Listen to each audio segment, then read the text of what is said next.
1º de novembro de 2025, sábado da 30ª semana do Tempo Comum, e hoje celebramos a solenidade de Todos os Santos. Meus queridos filhos e filhas, muito bom dia, bom dia, bom dia, louvado seja Deus nos encontrarmos nesta manhã desse sábado. Sábado, fim de semana chegou, e hoje um sábado muito especial por diversas razões. Primeiro porque nós estamos iniciando um novo mês, o mês de novembro de 2025. Hoje, no nosso coração, que nós desejemos que este mês seja um mês abençoado, cheio de paz, de alegrias, de realizações para todos nós, com muita proteção de Deus. E também hoje celebramos a festa, a solenidade litúrgica de Todos os Santos, né?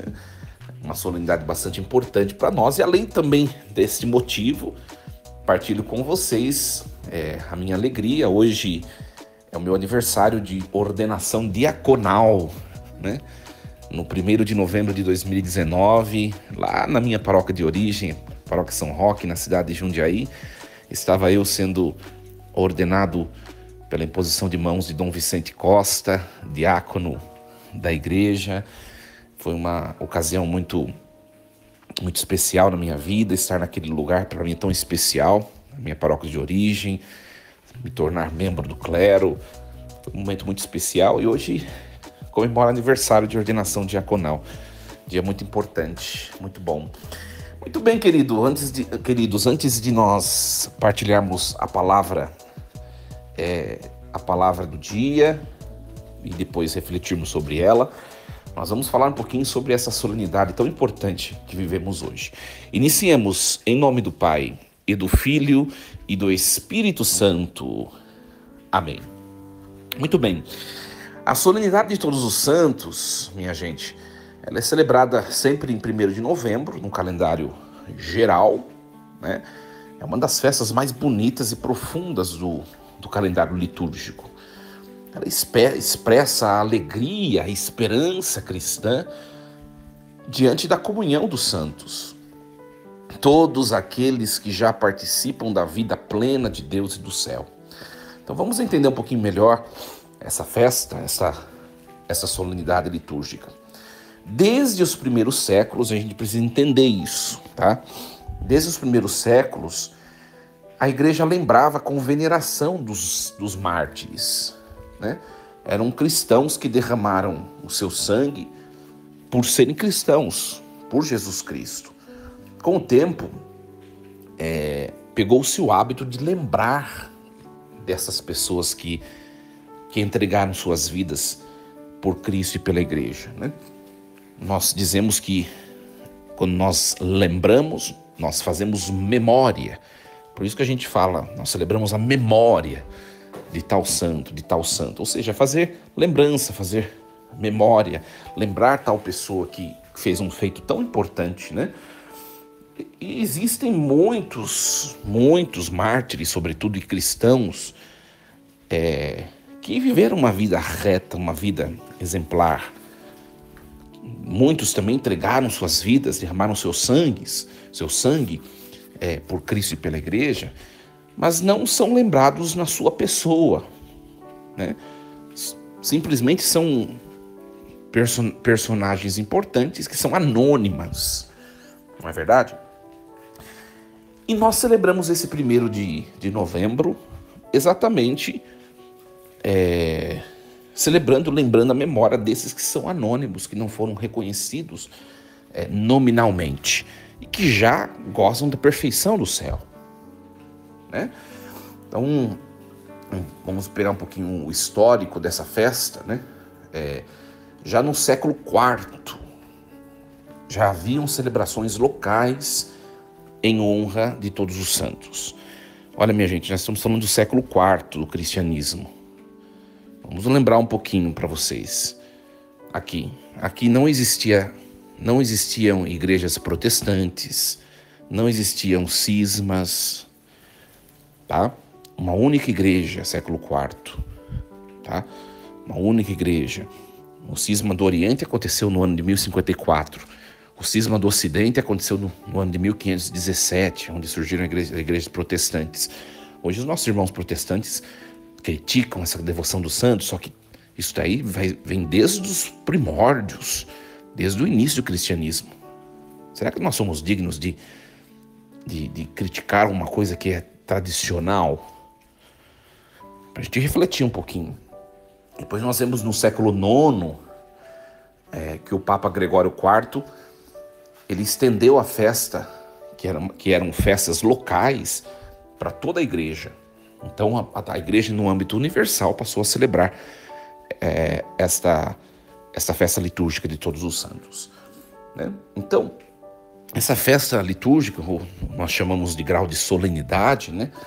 Nasceu do desejo de reconhecer e agradecer a Deus por todos os nossos amigos, não apenas pelos canonizados, mas por todos os nossos amigos e irmãos na fé, né?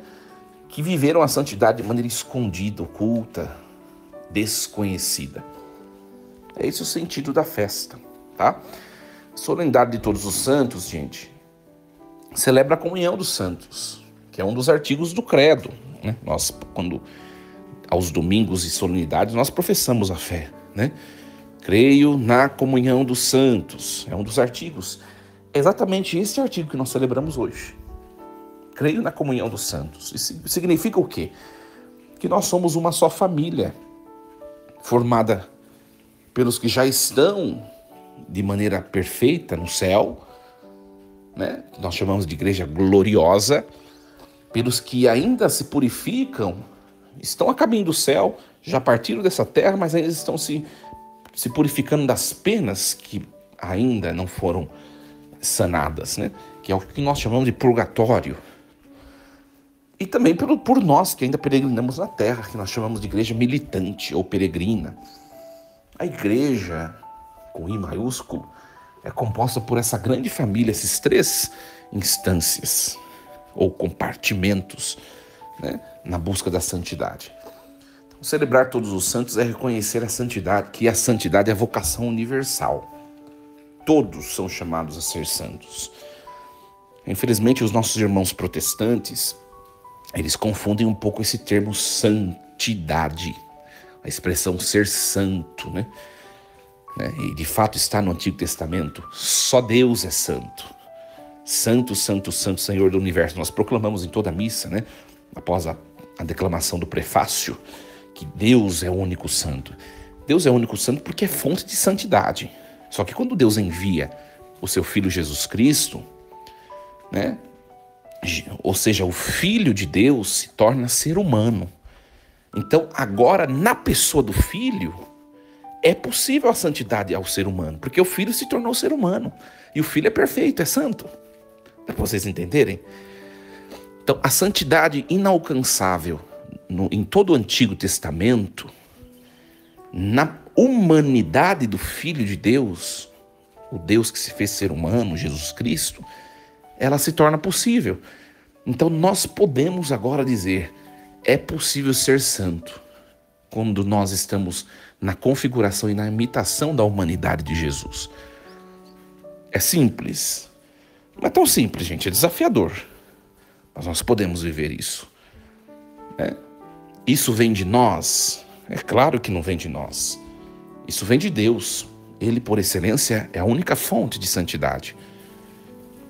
Inclusive, nós rezamos na anáfora segunda, a oração eucarística segunda, né? Quando nós fazemos a invocação do Espírito Santo sobre o pão e o vinho, né? Para que se tornem corpo e o sangue de Cristo, nós dizemos, ó Deus, fonte de toda santidade. E aí nós pedimos santificar esses dons. Ou seja, Ele é a fonte, a única fonte. Mas nós podemos nos tornar como Ele, na pessoa de Jesus. Porque Jesus, humanamente, se assemelhou a nós, né? Assumiu a nossa carne para nos fazer semelhantes a Deus novamente. Muito bonito isso, gente. É preciso entender o mistério, né? Se os nossos irmãos separados entendessem isso. Então, quando nós contemplamos os santos, nós não adoramos os santos. Os santos, o que representam para nós? Os santos representam pessoas que aqui, enquanto estiveram aqui, eles manifestaram virtudes que ajudaram a igreja a buscar a Deus. Né? É verdade, na nossa vida, no nosso testemunho, no que nós falamos, no nosso jeito de ser, nós podemos ajudar as pessoas a chegarem a Deus ou podemos atrapalhá-las, não é verdade? E quando nós dizemos que alguém ajudou alguém a se aproximar de Deus, nós dizemos que aquela pessoa tem santidade, porque ela possui um pouco de Deus, um pedaço de Deus nela. Não é? É muito bonito isso, muito bonito. Então, na linguagem correta, teológica, a latria ou adoração é somente a Deus, que é Pai, Filho e Espírito Santo. O único Deus em 3 pessoas, a Trindade. A latria, a adoração é somente a Deus.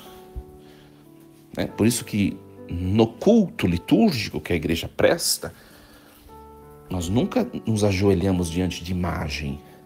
Dentro do culto litúrgico, estou dizendo, nós nos ajoelhamos somente diante do sacramento, que é Jesus Cristo, o pão da vida. É Ele, é o pão da vida. É Ele, é Deus que se fez pão da vida. Nós nos ajoelhamos para adorar a segunda pessoa da Trindade, a Deus. Né? Mas no culto, as imagens, nós não nos ajoelhamos. É claro que depois, na devoção, a gente acaba fazendo. Né? Mas aos santos nós prestamos apenas veneração. O que é venerar? É respeitar, é reconhecer que aquela pessoa, enquanto esteve aqui, ela foi importante para a igreja. Ela foi importante para o cristianismo. Ela teve obras de virtudes, obras boas. Ela foi importante. É isso que é venerar. E a igreja pede a intercessão. O que significa a palavra intercessão? Os nossos irmãos separados, os nossos irmãos protestantes confundem também. Está escrito na carta paulina, né? Só há um mediador entre Deus e os homens, que é Jesus Cristo. Nós não negamos isso. Intercessor com I maiúsculo. Só há um. Quem? O próprio Deus que se fez homem. A segunda pessoa da Trindade, que se encarnou, Jesus Cristo. Por quê? É o Deus que se tornou ser humano para levar o ser humano até Deus, até o Pai. Por isso ele é o único mediador. Mas aqueles que imitam o Filho de Deus nas virtudes também podem ser como o Filho de Deus. Né? Quando nós dizemos intercessão dos santos, nós estamos não nos referindo a nos levar à realidade de Deus. Isso é só Jesus Cristo que pode fazê-lo. Nesse caso, Jesus é o único mediador. Mas a gente acaba confundindo o termo, porque usa o mesmo termo para outro significado. A intercessão dos santos. O que significa? Significa que nós estamos em comunhão uns com os outros e uns podem orar pelos outros. A intercessão dos santos significa somente isso. Né? Quando eu falo, por exemplo, a Virgem Maria, São José, João Batista, qualquer outro irmão na fé que passou por aqui e foi exemplar em atitudes e que nós o chamamos de santos, ninguém desses pode nos levar à realidade divina, porque o homem sozinho por conta não pode chegar a Deus. No prólogo do Evangelho de São João, no capítulo 1 de João, nós vemos: ninguém jamais viu a Deus, mas somente o seu unigênito. Ou seja, se nós queremos contemplar a face do Pai, nós precisamos estar com e como Jesus, porque Ele viu o Pai, o único. Por isso que é o único intercessor. Né? Então, quando eu falo intercessão em relação a Jesus, é que Ele é o único capaz de nos levar à realidade divina. Agora, quando eu falo intercessão em relação a esses irmãos da fé que são os santos, é outro significado. Significa que eles podem orar por nós, porque eles já estão numa realidade melhor do que nós. Eles podem orar por nós, interceder, orar, pedir. Aliás, minha gente, nós não rezamos uns pelos outros, nós não oramos uns pelos outros, até mesmo os nossos irmãos protestantes, Eu já participei de igreja protestante, já falei a vocês, né? No culto, existe um momento de oração. Eles impõem as mãos uns sobre os outros e oram, pedem a proteção, a bênção de Deus, o poder do Espírito Santo. Isso é feito na igreja protestante, isso é feito na igreja católica. Ou seja, nós somos instrumento de elevação do outro. Por quê? Porque nós pedimos pelo outro na nossa oração, o nosso desejo interior. Quando falam de intercessão dos santos, é isso, nada mais do que isso. Mas, padre, eles já se foram. Pois é, eles já se foram. E por terem levado uma vida exemplar, eles já gozam da presença, da beatitude eterna. Então, a oração de um santo é muito mais eficaz do que a minha. E eu que estou aqui ainda. Por quê? Porque as minhas paixões me distraem na minha oração. E muitas vezes a minha oração não é eficaz, mas aqueles que já estão junto de Deus, eles já não padecem paixões, porque já não gozam das afecções corporais. Estão no céu. Deu para vocês entenderem? Muito bonito isso. Muito bem, queridos. Esta é a solenidade de todos os santos. Belíssima solenidade. Então, vamos fazer a proclamação da leitura de hoje. Só lembrando antes que essa solenidade, hoje nós vivemos um dia de preceito litúrgico, tá? E canônico. É uma solenidade muito importante. No Brasil, como não é feriado, para que os fiéis não incorram em pecado grave, perdendo missa de preceito, a Igreja do Brasil sempre passa para o domingo. Só que neste ano, no domingo, ou seja, amanhã, caiu a liturgia de todos os fiéis defuntos, que ocupa o lugar do domingo. Então, o correto é nós cumprirmos os dois preceitos, o de todos os santos, que poderia ter sido celebrado desde ontem, à noite, primeiras vésperas, e também o preceito dominical, amanhã. Tá? Se você leva uma vida responsável religiosamente, o correto é ir à missa ou ontem à noite e hoje e também amanhã. Tá? Muitas pessoas me perguntam sobre isso e eu estou esclarecendo a questão canônica. Aí você pode dizer, eu vou só no domingo, não sei o quê. Ou eu vou só sábado à noite, que já conta para o domingo. Neste ano, o sábado o dia todo é festa de todos os santos. Não tem primeiras vésperas de finados. Então, se você quer cumprir o preceito corretamente, você tem que ir na missa hoje e amanhã. Tá bom? Agora tem gente que fala, eu não vou, não sei o quê. Aí cada um cuida da sua prática religiosa, né, gente? Só estou dizendo o que pensa a igreja. Tá certo? Leitura do livro do Apocalipse de São João. Capítulo 7, versículos do 2 ao 4, do 9 ao 14. Eu, João, vi um outro anjo que subia do lado onde nasce o sol. Ele trazia a marca do Deus vivo e gritava em alta voz aos 4 anjos que tinham recebido o poder de danificar a terra e o mar, dizendo-lhes: não façais mal à terra, nem ao mar, nem às árvores, até que tenhamos marcado na fronte os servos de nosso Deus. Ouvi então o número dos que tinham sido marcados. Eram 144.000 de todas as tribos dos filhos de Israel. Depois disso, vi uma multidão imensa de gente de todas as nações, tribos, povos, línguas, que ninguém podia contar. Estavam de pé diante do trono e do Cordeiro. Trajavam vestes brancas e traziam palmas nas mãos. Todos proclamavam com voz forte: a salvação pertence ao nosso Deus, que está sentado no trono, e ao Cordeiro. Todos os anjos estavam de pé em volta do trono, e dos anciãos, e dos 4 seres vivos, e prostravam-se, com o rosto por terra, diante do trono, e adoravam a Deus, dizendo: Amém.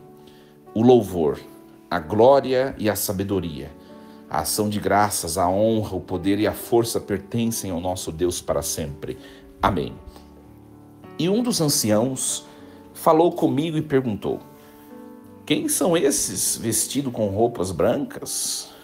De onde vieram? Eu respondi: tu é que sabes, meu senhor. E então ele me disse: esses são os que vieram da grande tribulação. Lavaram e alvejaram as suas roupas no sangue do Cordeiro. Palavra do Senhor. Graças a Deus. Muito bem, queridos. Então, explicando um pouquinho para vocês, né? Antes de começarmos uma análise mais profunda desse texto. Então, hoje nós celebramos a solenidade, a memória daqueles que já estão na glória celeste. A Virgem Maria, São José, São João Batista e todos os santos que até mesmo os desconhecidos por nós. Amanhã, domingo, é o dia de finados, nós celebramos aqueles que são salvos, mas que estão terminando de cumprir as penas temporais provocadas pelos seus pecados, né? Que são os fiéis defuntos, nós assim chamamos, os que estão no purgatório. E você pode me dizer: padre, tem uma terceira categoria, que são os que são condenados. Ora, gente, que é o que tentaram colocar socialmente como festa como festa do Halloween, um dia antes de Todos os Santos, né? Ou seja, ontem. Nós não celebramos, não é uma festa litúrgica. Só explicando a vocês. Nós não celebramos, não nos alegramos, nós não regozijamos-nos por quem está condenado. Que a festa de Halloween, a festa dos condenados ao inferno, a festa das bruxas, assim chamada, não é uma festa cristã, tá? Então, nós celebramos somente os salvos. E quem são os salvos? São aqueles que já estão no céu e são aqueles que têm a promessa do céu garantida, mas que estão terminando de purificar suas penas no purgatório. Esses já morreram, né? Então nós nos alegramos por essas duas igrejas, a igreja gloriosa e a igreja padecente. A igreja também gloriosa nós chamamos de igreja celeste, e a igreja padecente. Por elas nós nos alegramos. Então, só para esclarecer um pouquinho, e aí tem gente que vem perguntar para mim: mas padre, eu posso ir na festa de Halloween? Eu falei: olha, o Halloween, no seu significado mais íntimo, é a festa dos condenados. Isso não é católico, isso não é cristão. A gente precisa evitar, tá? Então, que cristão, católico, evitem de ficar decorando a casa com símbolos de Halloween. Não são símbolos cristãos. Coloca a imagem dos santos, né? Nas igrejas, a entrada dos santos em todas as missas. Isso é bonito se as catequistas preparam, né? Mas agora Halloween não é nossa. Ai, padre, mas na escola do meu filho acontece que tem a festa, que não sei o que. Olha, participe para evitar confusão. Mas não leve isso para casa, não celebre, não festeje isso, porque isso não é nosso. Isso não é nosso, né? A gente tem que ter jogo de cintura, né, gente? Socialmente falando, para não viver de maneira muito fundamentalista. Mas a gente tem que conhecer o sentido das coisas, né? E depois procurem saber a origem da festa de Halloween, o sentido teológico profundo dessa festa, né? Em relação quando eu falo sentido teológico, né, que não é uma festa teológica, pelo contrário, né, o sentido, vamos dizer assim, vamos mudar o termo, o sentido religioso dessa festa, em vez de teológico, né? Busque um pouquinho para você crescer, tá? Muito bem, esse texto que nós ouvimos do Apocalipse, o livro do Apocalipse, minha gente, a gente tem que entender uma coisa. Quem escreve o Apocalipse é João. E quando o agiógrafo escreve um texto, ele está escrevendo da experiência que ele está vivendo. A gente tem que entender isso, tá?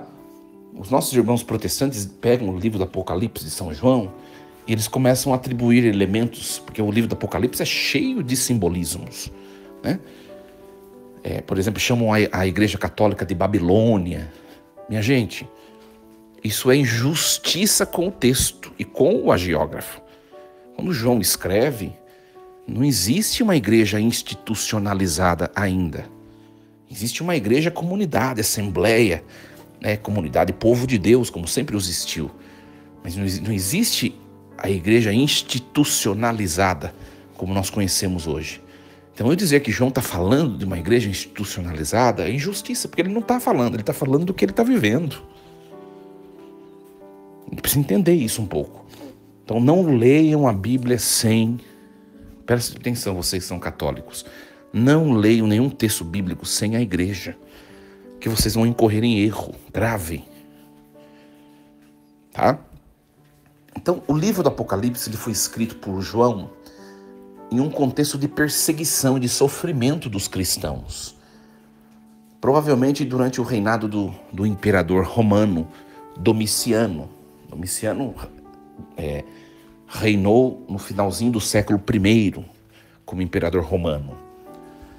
Né? Então, o objetivo do texto era fortalecer a fé e alimentar a esperança dos fiéis, esses que estavam sendo perseguidos, mostrando que apesar das tribulações, Deus ele continua no controle da história. E a vitória final pertence ao Cordeiro, a Cristo ressuscitado. Hoje nós ouvimos na liturgia um texto intercalado, né? O trecho do Apocalipse, o capítulo 7, versículos 2 ao 4 e do 9 ao 14. Tá? E esse trecho faz parte de uma seção do Apocalipse que se chama Abertura dos Selos. Então, esse trecho que nós ouvimos hoje está inserido entre a abertura do 6º e do 7º selo. Tá? É um intervalo de consolação, no qual João ele tem uma visão dos que foram selados por Deus. Selos vai nos revelando no Apocalipse aqueles que são selados por Deus. Então João tem a visão da multidão dos salvos, revelando a proteção divina, a esperança da vida eterna. Olha só, vamos lá. Vi outro anjo subir ao lado do sol nascente, tendo o selo de Deus vivo, e ouvi o número dos selados, 144 mil. Então, o selo ele é um símbolo de pertencimento e de proteção. Tá? No mundo antigo, gente, já no nosso tempo de hoje, já não tem muito mais esse conhecimento disso, porque não tem mais o uso disso. Mas no mundo antigo, os selos eles marcavam a propriedade, a autenticidade de um objeto. Nós vemos ainda, existe um resquício disso, quando a gente vai, por exemplo, selar algo num correio, nos correios, né? Vai lá numa carta e põe o selo. Tá? Ou seja, aquilo é propriedade e tem autenticidade de alguém. Então o selo do Deus vivo indica que os fiéis pertencem a Deus. São guardados no meio das provações. E ele fala, quantos são os selados? O número de 144 mil, que é simbólico. 12 tribos de Israel. Eram 12 tribos do antigo povo. O novo povo não são mais tribos, mas são os apóstolos e as suas comunidades. São 12 comunidades dos 12 apóstolos. Então 12 vezes 12, 144. E o número 1000, que nesse texto significa plenitude. Então, o que representa aqui? A totalidade do povo de Deus. Não um número limitado, mas todos os que permanecem fiéis a Deus. Parece que 144 mil é uma limitação, né? Não. 12, ou seja, é o Antigo Testamento, 12 tribos. É o Novo Testamento, 12 apóstolos. E é a plenitude de tudo isso, ou seja, 1000. Todos, sejam antes ou depois de Cristo, todos se permaneceram fiéis a Cristo. Bonito isso. Nós cristãos, nós somos selados também. pelo Espírito Santo quando nós somos batizados. Tá? Isso está em Efésios capítulo 1, versículo 13. Ou seja, Deus, ele conhece e protege aquilo que é dele. Nós somos pertença de Deus. Você é batizado, você pertence a Deus. Você pode até estar fazendo o que você quer da sua vida e estar longe de Deus, mas você pertence a Ele. Ele vai atrás de você até a última consequência. Você pertence a Ele. Claro que na última consequência, no ato da decisão, que é o ato do juízo, se você não quer, com muito pesar, Deus vai respeitar o seu arbítrio, mas nessa vida Ele vai fazer de tudo para te trazer para Ele, porque você pertence a Ele. Né?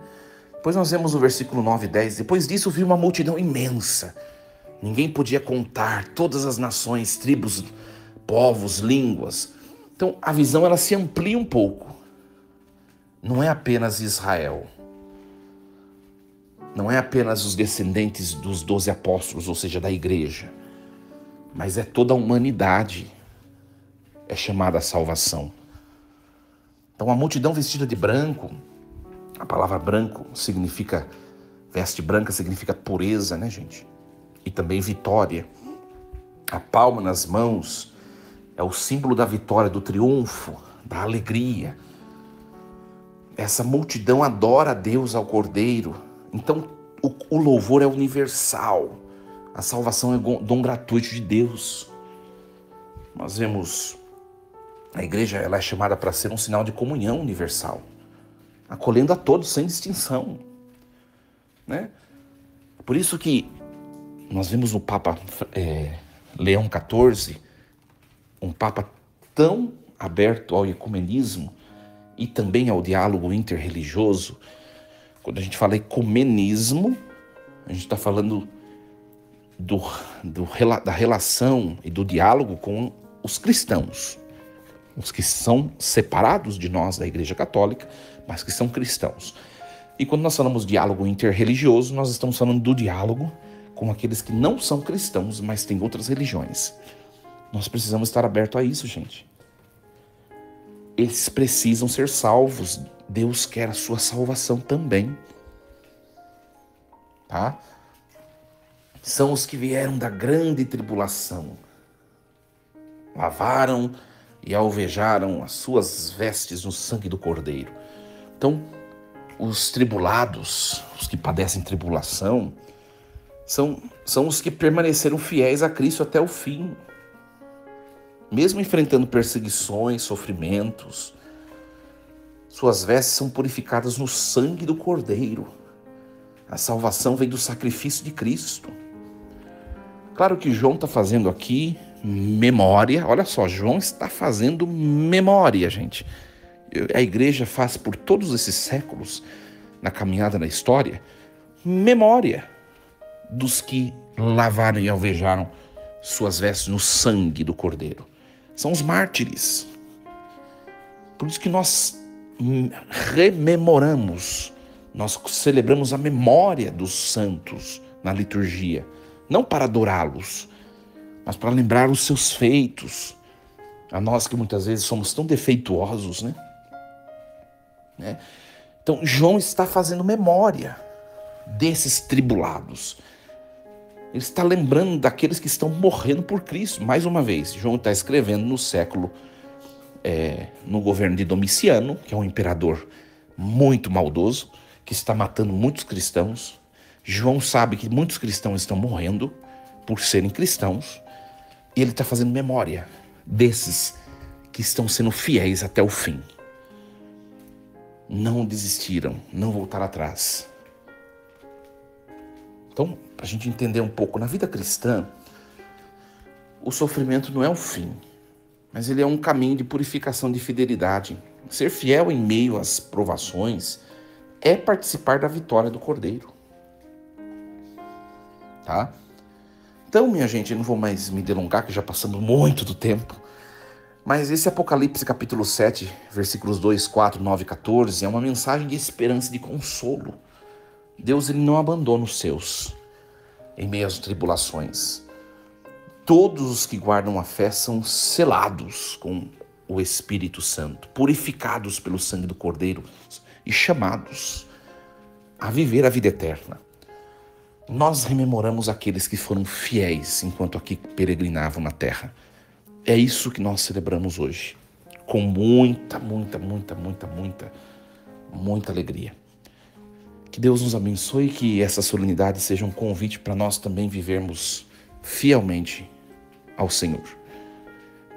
Queridos, amanhã é domingo, dia de finados, então nós vamos postar a homilia, como de costume, e retomamos esse programa Reflexão Diária na próxima segunda-feira, se Deus assim nos permitir. Um excelente fim de semana, Deus abençoe a todos vocês.